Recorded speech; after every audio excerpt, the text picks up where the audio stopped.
we're at the point now where I'm setting posts and doing the stairs. And I knew I had to have my stairs a certain width. I think the minimum was 36, so I went with 40. It's what my existing stairs are, and they're very comfortable going up and down. In fact, you can pass somebody coming down if they're going up.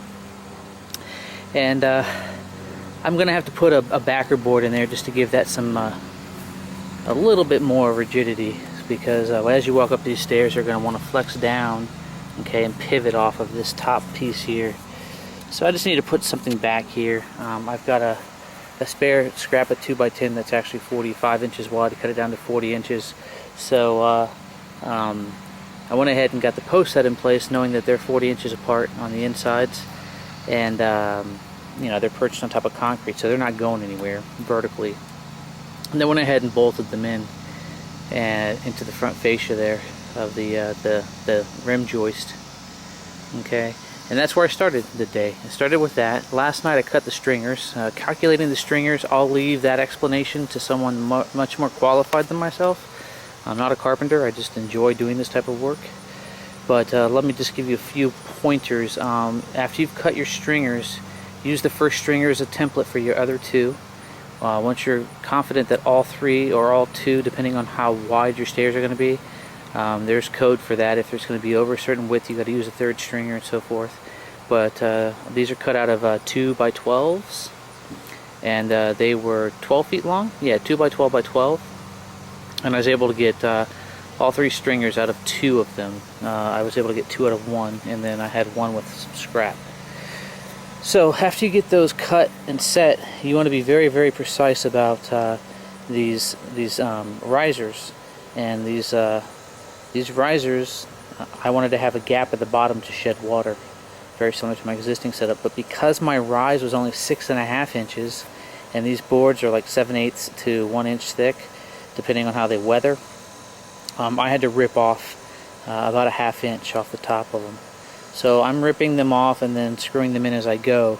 But I had all three of these stringers set up on the deck, and then I precisely pre-drilled.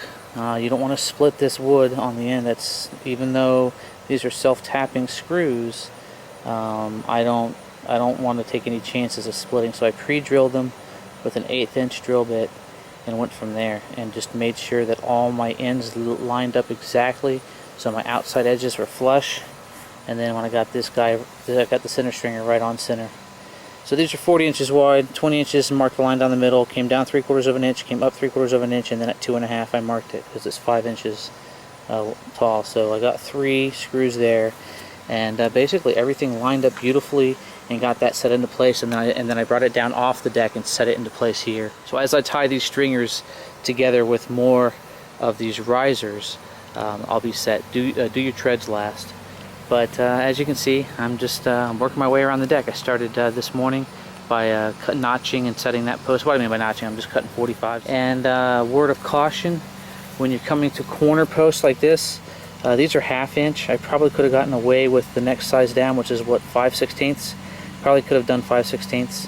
And I like the hex shape. It's very angular, and it kind of matches the angles of this deck, the way it's cut up into 45s and offsetting angles. So that's why I went with the hex. I could have gone with the button head, okay, and or carriage. I think they're called carriage bolts, just like my existing deck, okay. And you don't have to use a washer. But I like that angular look. I think it's going to match the deck nicely. But yes, if you're getting to the corners, you really need to offset these. And then what I mean by offset is, you'll notice these two are higher than these two, and they splay each other because where they meet inside, remember I blocked this in, and I have this beam here. You have to leave yourself enough room to get your hand up in there. And you can see how you have to stagger those. If you don't, and you're off by like 1/8 of an inch, you're not going to be able to turn your bolt heads.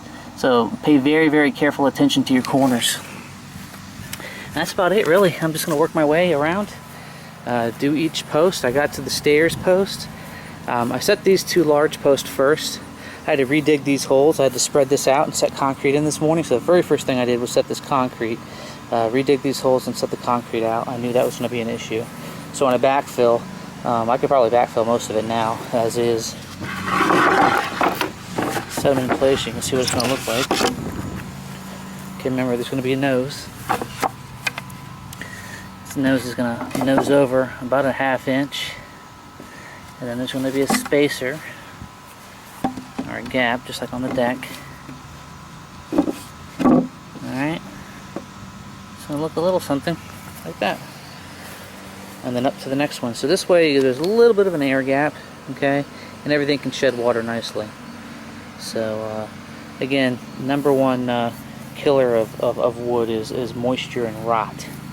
So if it's not pressure treated, and even if it is pressure treated, try to get it to shed water as best as possible. You don't want it sitting saturated in water. It will rot over time. Alright, our stairs are ready for tread. Backfilled the holes, compacted it very, very well with a sledgehammer, full-size sledgehammer. I don't know, maybe it's 10-pound sledge, I'm not sure. But anyways, so it's getting close to 6 o'clock. Only about 2 hours of sunlight left. I need to stain the ends of that end grain and the tops of those risers. So once those risers are done, I just need to stain the ends of my treads, which are up there on the deck. And that's the last thing I'll do. Right now I'm just going to move on. I'm going to hit these 2 posts. Okay, then those 2 corner posts. There's one in the middle here. Once I get this end set, I get this corner set, I'll measure between the 2, find the midpoint. As long as it doesn't fall on a set of screws where these joists are, I'll just I'll put it where it lies. If it lies right on top of the screws, I'll have to decide one way or the other which way to go. And then this is predetermined. I've got you know, that cross blocking for that post there. So 1, 2, 3, 4, 5, 6, 7 posts left. Those go actually fairly quick. These stairs have been spending the better part of the last 3 hours on. And then I had to channel cut out the back plate there and then set the back plate in. I don't know if you remember, it was, you can actually see it. I set it in there. Okay, probably should hit the ends of that with, since that's end grain, hit that with some stain as well. And then obviously I cross bolted the top end once I found everything was level and plumb. So all 4 posts are plumb in both directions, and you know, we're backfilled, and it's about as good as it's going to get.